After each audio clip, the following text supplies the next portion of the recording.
આજ 24 India news.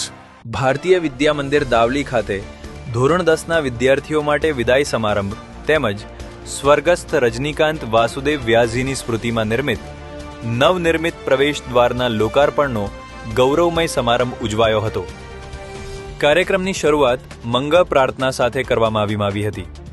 શાળાના Acharya Shri Naresh Prajapati, CRC Kundanben, Maganbhai ગદાત વર્ગ 2, RU મંસૂરી તથા જીનલબેન વ્યાસ, રમેશભાઈ પ્રજાપતિ અને મોતીભાઈ નાયક રાજેન્દ્રસિંહ પુવાર દ્વારા વિદાય લેતા વિદ્યાર્થીઓને જીવનમાં સંસ્કાર, પરિશ્રમ અને પ્રામાણિકતાથી આગળ વધવા પ્રેરણાદાયક સંદેશ આપ્યો હતો.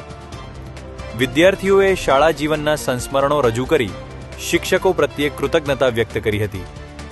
શિક્ષકગણ દ્વારા ઉજ્જવળ ભવિષ્ય માટે શુભકામનાઓ પાઠવવામાં આવી હતી.